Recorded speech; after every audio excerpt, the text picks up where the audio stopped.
오늘 가족이 되었습니다라는 소설이 있는데요. 지독한 아버지를 둔 여고생 주인공에게 난데없이 유산 상속 이야기가 날아옵니다. 할머니의 유산을 상속받으려고 네 사람이 한 집에 살게 되면서 나중에는 진정한 가족의 의미를 깨닫게 된다는 그런 내용입니다. 평소에 이 네 사람은 가족이지만 서로 왕래가 없이 살던 사람들이었습니다. 주인공 가인은 아르바이트를 해서 돈을 조금 벌었는데 그녀의 아버지는 그 돈을 뺏으러 옵니다. 참 한심한 아빠입니다. 네 명이 한 집에 살게 되면서 처음에는 서로 불신하고 비방하게 되지요. 그러다가 정말 소중한 가족의 의미를 발견하게 됩니다. 할머니의 소원대로 다이아몬드를 발견하게 됩니다. 이런 일이 벌어진 것은 할머니의 유언 때문이었습니다. 할머니가 세상을 떠나가기 전 소중한 가족을 지키기 위해서 유언을 남긴 것이 그렇게 되었습니다. 뿔뿔이 흩어져 살던 사람들이 유산 상속 때문에 한 집에 모이게 만들었고, 처음에는 그들이 유산 상속만이 아주 중요한 목적이었지만 시간이 지남에 따라 더 중요한 가족의 의미를 알게 되었습니다. 예수님에게도 가족이 있었습니다. 마가복음 3장에 보면 무리가 예수를 둘러 앉았다가 여짜오되 보소서 당신의 어머니와 동생들과 너희들이 밖에서 찾나이다. 예수님의 가족이 쭉 나오고 있는데요, 어머니가 나옵니다. 그러면 왜 아버지는 안 나옵니까? 아버지는 아마 이때 이미 세상을 떠난 것으로 보여집니다. 어머니가 나오고요, 그 다음에 남동생들이 나옵니다. 남동생들이 여러 명 있었죠. 그리고 누이들이 나옵니다. 여동생이 둘이 있었습니다. 그러니까 여러 명의 가족들이 있었습니다. 여러 명의 가족들이 있었지만 어느 날 예수님께서는 그 가족들을 이제 생각하면서 누가 진정한 가족인가 하는 것을 말씀하셨습니다. 예수님께서 대중들에게 복음을 전하고 계실 때에 예수님의 어머니와 동생들이 몰려왔습니다. 그들이 와서 무엇인가를 말하려고 했습니다. 47절에 보면 말하려고 왔다고 되어 있고 전하는 사람도 말하려고 왔습니다 라고 말하고 있습니다. 오늘 성경은 유심히 우리가 보면 이 말하려고 이 단어를 굉장히 강조하고 있습니다. 그냥 왔다라고 하면 되잖아요. 그들이 방문했다 그러면 되잖아요. 굳이 말하려고 왔다는 것을 굳이 강조합니다. 과연 그들은 무엇을 말하려고 했을까요? 성경에는 그 내용이 나오지 않습니다. 짐작을 해볼 수 있는데요, 마가복음 3장에 보면 예수의 친족들이 듣고 그를 붙들러 나오니 이는 그가 미쳤다 하밀러라. 제번역에 보면 예수의 친척들이 예수가 미쳤다는 소문을 듣고서 그를 붙잡으러 나섰다 그랬습니다. 소문이 퍼진 겁니다. 그 소문을 들은 겁니다. 무슨 소문이요? 예수가 미쳤다, 정신이 좀 이상해졌다 하는 소문을 들은 겁니다. 가족들은 이 소문을 듣고 그냥 내버려 둘 수가 없었습니다. 그래서 성경은 분명히 붙잡으러 왔다 그랬어요. 강제로 붙들어서 집으로 데리고 가려고 한 거죠. 그러면 여기서 우리가 짐작할 수 있어요. 말하려는 내용이 무엇일까요? 아마도 이런 내용일 것입니다. 이제 미친 짓 그만하고 집에 가자, 이런 내용이었을 것입니다. 아마도 남동생들은 이렇게 말했을지 몰라요. 형, 정신 차려, 이렇게 말했을지 몰라요. 또 여동생들은 여동생이니까 이렇게 말했을지 모르겠습니다. 오빠, 우리 좀 조용히 살자, 시끄럽게 하지 말고 조용히 살자, 이렇게 말했을지 모르겠어요. 과연 예수님의 가족들은 예수님을 어떤 존재로 인식하고 있을까요? 놀랍게도 그들은 예수님의 정체를 정확히 모르고 오해하고 있습니다. 그들은 혈육입니다. 피를 나눈 형제들입니다. 너무도 잘 아는 사이입니다. 그러나 정확한 것은 육적인 사이일 뿐입니다.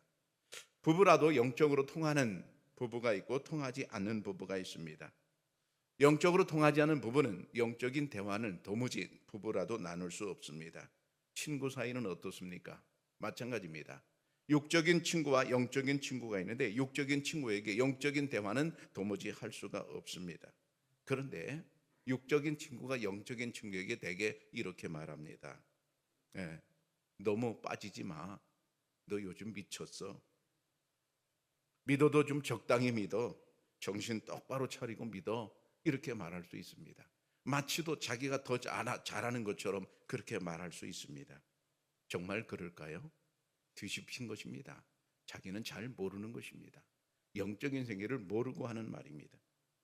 바로 오늘 말하려고 예수님께 왔다고 할 때 그들은 과연 영적인 얘기를 하려고 왔는가? 아닌 것입니다. 육적인 얘기를 하려고 온 것입니다.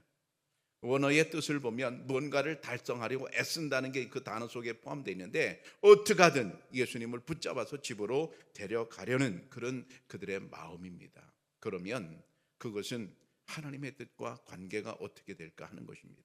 하나님의 뜻과 관계가 뭡니다.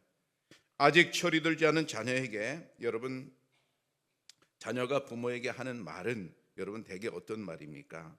잔소리 좀 그만해 라는 말입니다. 저도 그런 말을 많이 했는데요. 간섭하지 마. 나에게 좀 자유를 줘. 나를 그냥 좀 내버려 둬. 간섭하는 게 너무나 싫어서 그런 말을 했습니다. 가만히 생각하면 모두가 나만 생각한 이기적인 말이었습니다. 부모 입장은 도무지 생각하지 않은 말이었습니다. 철이 덜 든 것입니다. 성장하는 과정에 있는 것이지요. 그런데 성장해서 부모가 돼 보니까 그때 생각이 납니다. 그때 그 말했던 게 못내 미안하고 민망합니다. 예수님의 형제들은 예수님의 사역을 도무지 이해하지 못하고 있었습니다. 오히려 부끄럽게 생각하고 있었습니다. 믿음이 연약할 때는 성경책을 들고 교회 오는 게 부끄럽습니다. 교회 가는 것조차가 부끄럽습니다. 그러나 은혜를 받고 보면 완전히 달라집니다. 아주 자랑스러워집니다. 오늘 본문에서 강조하고 있는 부분, 말하려고 한다는 부분을 자세히 들여다보면 믿음이 연약할 때는 자꾸만 말하고 싶어집니다. 그런데 성숙해지면 자꾸만 듣고 싶어집니다. 말하는 것과 듣는 것은 천지차이인데요. 철이 들면 귀 기울이게 되는 법이지요. 철이 들면 말이 줄어들지요. 부모에게 한거하는 게 줄어들지요. 그리고 부모의 마음을 이해하려고 애를 쓰지요. 여러분 영적으로도 철이 들면 어떻습니까? 어떻게 하면 하나님의 마음을 알까 고민합니다. 그래서 깊이 성경을 묵상합니다. 설교를 들을 때 아주 귀 기울여 설교를 듣습니다. 왜 그렇습니까? 아버지의 뜻을 알고 싶어서 그렇습니다. 예수님의 가족들은 유대인의 종교 지도자들과 예수님이 갈등하고 서로 대립하는 것이 못내 불안하여 노심초사하고 있는지도 모릅니다. 그래서 예수님을 강제로 붙잡아 가서 조용하게 만들려고 했을지 모르겠습니다. 인간적인 마음이야 충분히 이해가 갑니다. 그럴만합니다. 자기 가족이 불안한 상태에 있는데 염려가 되는데 어찌 그냥 두겠습니까? 그러나 알지 못하는 게 하나 있었습니다. 하나님의 일을 하려면 때로 어쩔 수 없이 영적 전쟁을 치러야만 할 때도 있는 것입니다. 성령의 일을 사탄이 그냥 놔두지 않습니다. 교회가 은혜스러우면 사탄은 그것을 꼭 방해하고 마는 것입니다. 아마도 자기들의 가족이 사람들의 입에 그 이름이 오르내리는 일조차가 못마땅할 수도 있었습니다. 그렇지요. 그래서 많은 사람들은 사람들에게 자기 이름이 오르내리는 걸 싫어해서 적당하게 교회를 다니고 싶어 합니다. 튀지 않으려고 합니다. 그래서 예수님의 형제들이 여기 온 것이지요. 조용히 일을 좀 마무리 짓고 싶었던 것입니다. 그때 장면을 다시 한번 본다면 수많은 사람들이 모였고 예수님은 그들에게 설교하고 있었고 밖에 예수님의 가족들이 왔습니다. 이 상황을 한 사람이 예수님께 전달합니다. 47절에 보면 한 사람이 예수께 여짜오되 보소서 당신의 어머니와 동생들이 당신께 말하려고 밖에서 있나이다. 보십시오. 당신의 어머니와 당신의 동생들이 여기 와 있습니다. 사람들이 모두 아는 겁니다. 예수님의 어머니도 알고 예수님의 동생들도 알고 있는 겁니다. 자, 그런데 예수님께서는 그때 그에게 이렇게 대답하십니다. 48절에 보면 말하던 사람에게 대답하여 이르시되 누가 내 어머니며 내 동생들이냐. 참 의아한 대답입니다. 누가 내 어머니냐? 누가 내 동생들이냐? 여러분 이렇게 대답할 일이 아니지 않습니까? 어머니와 동생들이 먼 곳에서 왔으면 어떻게 대답을 해야 됩니까? 아 그러냐고, 어떻게 어머니가 오셨냐고, 얼른 들어오시라고, 여기 수박 있으니까 수박 좀 드시라고. 추우면, 겨울이면 추운데 어떻게 이 먼 곳까지 오셨냐고 그래야 마땅한 것 아니겠습니까? 그런데 놀랍게도 누가 내 어머니냐 이렇게 말씀하십니다. 이 말씀을 어머니나 동생들이 들었다면 얼마나 기분 나쁜 이야기겠어요. 근데 성경을 자세히 보면 밖에 있는 어머니와 동생들은 못 들은 것 같습니다. 왜냐하면 이렇게 돼 있죠. 말하던 사람에게 대답하여 이르되, 말하는 사람과 지금 둘이 하고 있는 얘기입니다. 동생들과 어머니는 지금 밖에 있습니다. 어쨌든 간에 어머니와 동생들이 들었든지 않든 간에 이 말 자체가 참으로 분위기에 안 맞는 그런 이야기입니다. 예수님이 그렇게 인성이 없으신 분인가요? 예수님이 그렇게 정이 없으신 분인가요? 그렇게 사랑이 없으신 분인가요? 아닌 것을 우리가 알고 있습니다. 그런데 왜 예수님은 그렇게 대답을 하셨을까요? 여기서 예수님이 우리에게 주고 싶은 말씀이 있는 것입니다. 진정한 가족이 누구냐? 우리 주변에는 두 가족이 살고 있습니다. 지금 이 장면에서도 예수님 주변에는 두 가족이 살고 있습니다. 바깥에 예수님의 어머니와 동생들, 혈육이라는 가족입니다. 그리고 안에 제자들이라는 가족입니다. 여러분, 우리는 이 장면처럼 두 가족과 함께 살고 있습니다. 그러면 그 두 가족 중에 어느 가족이 진정한 가족이겠는가 하는 게 예수님의 말씀입니다. 하나님의 사역적 측면에서 진정한 가족이 누구라고 말씀하십니까?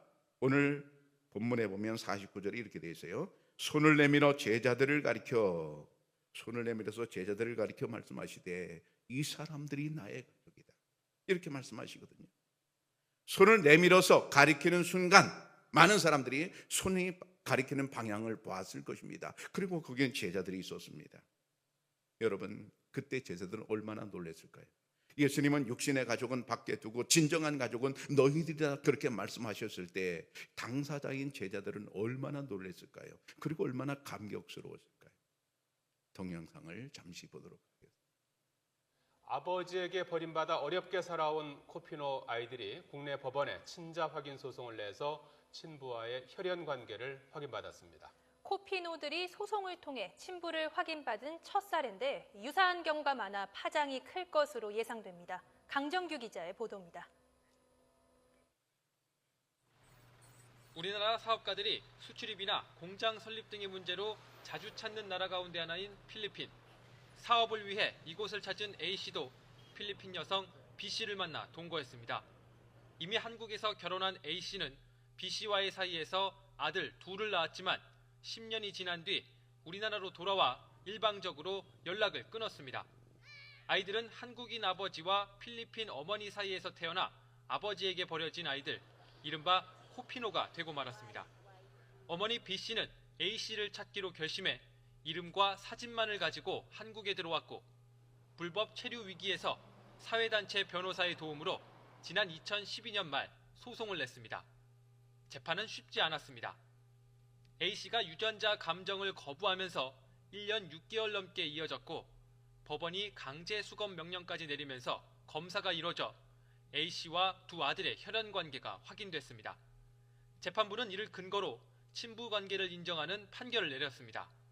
재판부는 A씨가 필리핀의 출생증명서에 아버지로 기재됐고 유전자 검사 결과 혈연 관계가 인정된다고 밝혔습니다. 이번 판결로 B씨는 양육비 등을 청구할 수 있게 됐습니다. 그러나 B씨 측 변호인은 아이 어머니는 돈을 바란 것이 아니며 한국에서 아이들이 정상적으로 자라기를 바란다고 말했습니다. 현재 필리핀에는 최소 10,000명이 넘는 코피노들이 있는 것으로 추정됩니다. 여러분들이 잘 알고 있는 용어인데요, 코피노라고. 한국인과 필리핀 여인 사이에 태어난 아이들인데 대부분 버려졌습니다. 제가 필리핀 선교사, 이 사역을 이제 코피노 사역이라고 하는데 이 사역을 하는 선교사 이야기를 들어보니까 인간 대접을 못 받고 살고 있습니다.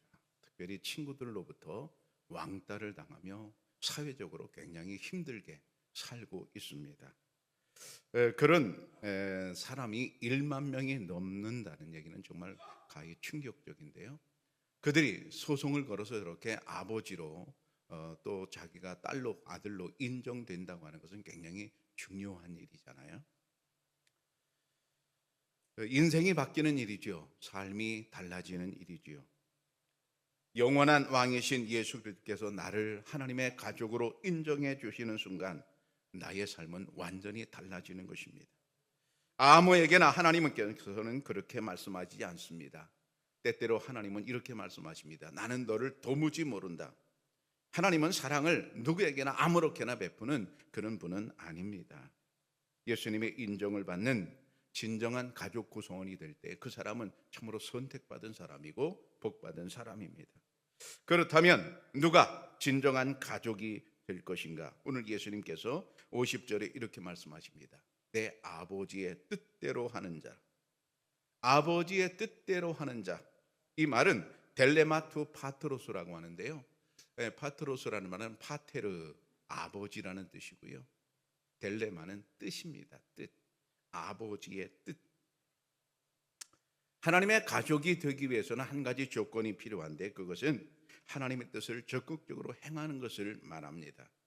하나님의 뜻을 적극적으로 행한다는 것은 눈에 보이는 행동뿐만 아니라 하나님의 말씀을 듣고 결단하는 눈에 보이지 않는 것까지도 다 포함하고 있습니다. 우리 사람들은 하나님의 뜻을 따라 살 수도 있고 내 뜻을 따라 살 수도 있습니다. 먼저 자기 뜻대로 사는 사람은 어떤 사람일까요? 자기 마음대로 그냥 사는 것입니다. 자기 감정대로 자기 기분대로 사는 것입니다. 인생은 이렇게 사는 거야 뭐 있어 라면서 자기 생각대로 인생을 살아갑니다. 이 사람은 참 인생 살기가 편합니다. 자기 감정이 가는 대로 살면 그만입니다. 그런데 성경은 이런 사람들을 이렇게 표현합니다. 사사기 17장에 보면 그때에는 이스라엘에 왕이 없었으므로 사람마다 자기 소견에 옳은 대로 행하였더라.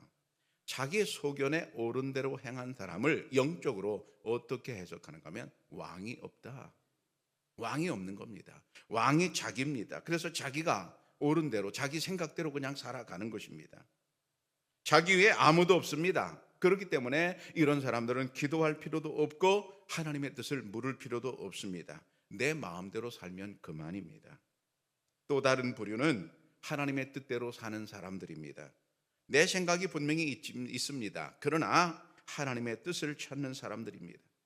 그러면 누가 하나님의 뜻을 찾는 사람인가? 두 가지만 말씀드립니다. 첫째는 하나님을 왕으로 모시고 사는 사람. 이런 사람이 하나님의 뜻을 따라 사는 사람입니다. 나 자신이 왕이 아니고 하나님이 내 마음속에 왕이십니다. 인간은 누구나 왕이 되고 싶어 합니다. 그러나 왕이 될 수 있는 사람은 세상에 아무도 없습니다. 왜냐하면 유한한 존재이기 때문에 그렇습니다. 영원히 내 생명을 내가 지킬 수 있다면 내가 왕이 돼도 괜찮겠죠. 왕이 될 수 있겠죠. 여러분의 생명을 여러분이 영원히 지킬 수 있습니까? 그 지킬 수도 없는데 내가 어떻게 왕 노릇을 할 수 있단 말입니까? 그리고 인생 내 마음대로 내가 살 수 있다면 내가 왕으로 등극할 수 있겠지요. 근데 여러분 인생이 내 마음대로 되든가요? 어른들이 다 그렇게 말씀하십니다. 인생 내 마음대로 한대. 내가 왕이라면 내 마음대로 돼야지요. 근데 내가 왕이 될 수 없다는 겁니다. 내 마음대로 될 수가 없는 겁니다. 여러분 그러기 때문에 우리는 하나님을 나의 왕으로 모시고 영접하고 그렇게 살아야 될 줄로 믿습니다.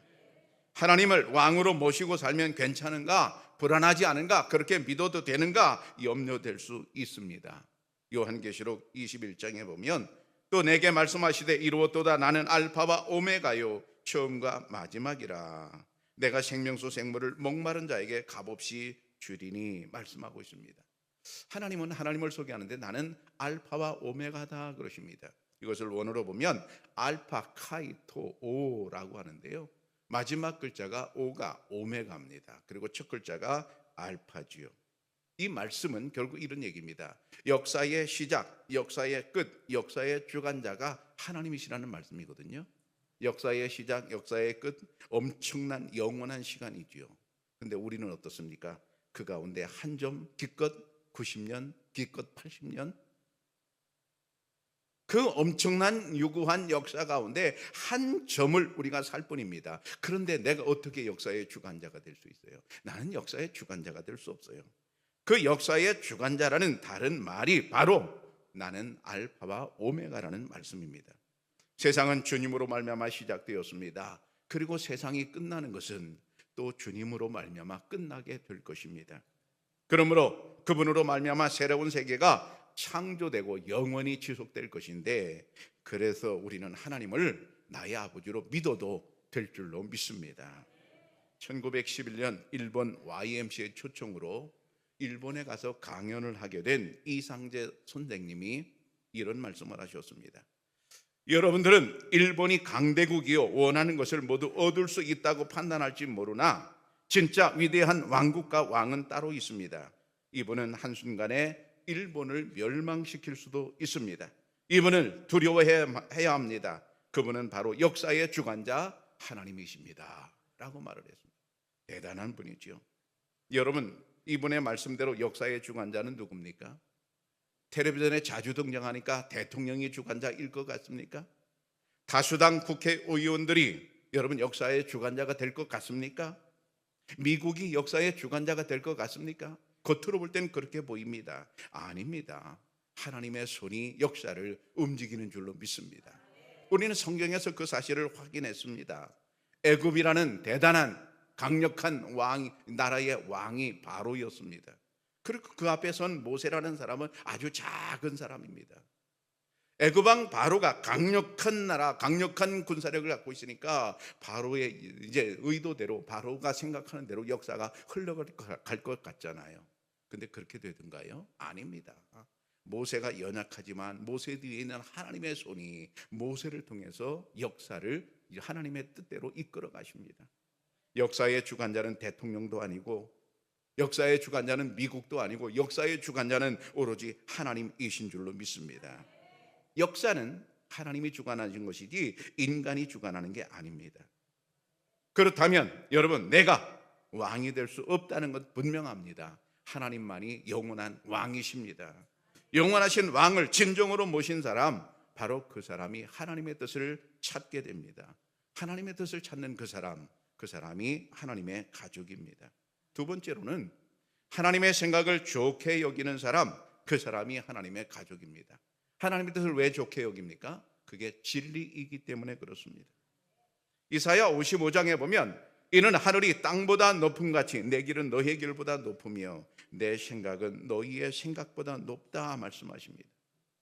내 생각은 너희의 생각보다 높다. 하나님의 생각과 우리 인간의 생각을 하나님이 비교하시는데 참 우리가 아는 그런 표현을 하십니다. 하늘 땅 차이다. 참 하나님 재미있는 분이에요. 우리가 하는 말을 어떻게 잘 하시는지. 하늘 땅 차이다. 여러분, 내 생각은 너희 생각보다 높다는 걸 우리가 어떻게 비교해 볼 수 있을까요? 비교할 수가 없습니다. 인간 사이에서는 우리가 어느 정도 비교가 됩니다. 바둑을 예를 들면 고수와 하수가 있을 때 이 차이는 엄청납니다. 하수가 고수의 한 수를 도무지 읽어낼 길이 없을 때가 있습니다. 왜 저걸 저기다 놓지? 하수는 그게 안 보입니다. 그러나 똑같은 고수는 어떻습니까? 저기 못 놓는 게 왜 저기 놓는지 딱 보이거든요. 인간 사이에도 하수와 고수 차이를 이제 크게 볼 수 있거늘 하나님과 우리가 어떻게 비교가 되겠습니까? 하나님과 우리가 비교될 수 없기 때문에 하나님께서는 내 생각은 너희 생각보다 높다, 그냥 그 정도로만 단순하게 말씀하고 있습니다. 여러분, 그러면 하나님의 생각은 우리가 어떨 것인가 한번 생각해 보면 이사야 40장에 너는 알지 못하였느냐, 듣지 못하였느냐, 영원하신 하나님 여호와 땅끝까지 창조하신 이는 피곤하지 않으시며 곤비하지 않으시며 명철이 한이 없으시며. 명철이 한이 없으시며. 하나님은 명철이 한이 없으시다. 여러분, 이 말이 무슨 뜻일까요? 그냥 단순한 한 구절인데요, 인간의 명철은 대단히 똑똑한 것 같지만 다 한정되어 있습니다. 내가 아주 똑똑하고 뭐 아는 것도 많고 그런데 여러분, 우리가 아는 것도 하나님 아는 것하고 비교할 수 없을 정도로 우리는 한정되어 있어요. 싱가포르에 가면 조류 공원이 있습니다. 새 공원이 있습니다. 싱가포르의 이제 관광 코스 중에 하나인데요, 누구나 다 가보는 곳인데 가보면 수천 종의 새들이 있습니다. 먹이를 가지고 갈 수 있거든요. 그럼 먹이를 이렇게 손에다 들고 가면 손에 새들이 와서 앉습니다. 어깨에도 앉습니다. 가까이서 새들을 볼 수 있습니다. 그걸 보면 말이죠, 어쩌면 색깔들이 이쁜지, 소리들은 어떻게 그렇게 이쁘고 귀여운지 정말 이루 말할 수 없어요. 그게 우리가 새가 있으니까 이쁘다, 뭐 아름답다 그렇게 말하지만 아무것도 없을 때 하나님이 하나하나 다 만드셨잖아요. 하나님께서 그걸 어떻게 다 만드셨을까? 새뿐만 아니잖아요. 바다의 고기는 또 얼마나 예쁩니까? 하늘은 또 어떻습니까? 우주는 또 어떻습니까? 여러분, 명철이 한이 없기 때문에 가능한 일이지요. 인간의 생각으로 그게 되겠습니까? 안 되는 일입니다. 명철이 한이 없으신 그분, 여러분, 그분의 생각과 내 생각을 비교해 볼 때 내 생각이 옳겠습니까? 그분의 생각이 옳겠습니까? 참으로 어리석은 질문입니다. 하나님의 생각이 옳은 줄로 믿습니다. 그러면 내 생각이 좋겠습니까? 하나님의 생각이 좋겠습니까? 어리석은 질문입니다. 반드시 하나님의 생각이 좋은 줄로 믿습니다. 그러면 내 생각은 어떤 생각입니까? 미안하지만 내 생각은 이미 타락한 생각입니다. 때로 우리는 경건하고 거룩한 생각도 하기는 합니다. 그러나 근본적으로 우리는 이미 고장난 존재에서 태어났습니다. 가만히 있으면 탐욕이 속에서 올라오고요, 가만히 있으면 음란한 것이 속에서 꿈틀거리는 게 끊임없습니다. 우리는 거짓을 일삼고요, 우리는 사람들을 미워하고요, 우리는 시기와 질투가 끊이질 않고 내 속에서 이제 올라옵니다. 여러분, 이렇게 더러운 내 생각이 어떻게 옳을 수가 있단 말입니까? 당연히 거룩하신 하나님의 생각만이 옳은 줄로 믿습니다. 그러면 하나님의 생각이 옳고 하나님의 생각이 좋다고 한다면, 그러면 누구의 생각을 따라 사는 게 옳겠습니까? 당연한 것입니다. 하나님의 생각을 따라 사는 게 옳은 줄로 믿습니다. 하나님의 생각이 옳다면 내가 할 일이 한 가지 있습니다. 그게 뭘까요? 나를 부인하는 일입니다. 마태복음 16장에 보면 이에 예수께서 제자들에게 이르시되 누구든지 나를 따라오려거든 자기를 부인하고 그랬어요. 예수님의 제자가 되는 첫 번째 단계는 뭐냐면 나를 부인하는 것입니다. 나를 부인한다는 얘기가 무엇일까요? 내 생각을 부인하는 것입니다. 우리가 교회를 다니면서도 끝까지 내 생각이 옳다고 여기면 그건 나를 부인한 게 아닙니다. 하나님의 생각이 옳다고, 하나님의 생각이 좋다고 분명히 믿는다면 내가 할 일은 내 생각을 부인할 일입니다. 내 생각을 부인해야 비로소 하나님의 뜻을 따를 수가 있습니다. 하나님의 뜻을 따르는 사람, 그 사람이 바로 하나님의 가족입니다. 하나님의 뜻을 행하기만 하면 누구든지 다 예수님의 가족이 될 수 있습니다. 거기에는 어떤 차별도 없습니다. 학력의 차별도 없습니다. 인종의 차별도 없습니다. 재산의 차별도 없습니다. 남녀의 차별도 없습니다. 능력의 차별도 없습니다. 더더군다나 외모의 차별도 전혀 없습니다. 사랑하는 청양교회 성도 여러분, 오늘 우리는 하늘 가족임을 확인합니다. 하나님 아버지의 뜻을 따라 사는 가족들입니다. 영원한 상속자가 되었습니다. 이제 우리 함께 하나님의 뜻을 따라, 그 뜻을 따라 살아가는 분들이 되기를 축복합니다. 하나님의 가족으로 사는 것이 진정한 복입니다. 지금부터 영원까지 우리를 책임져 주시는 신실하신 아버지를 따라 사시기를 축복합니다. 기도하겠습니다.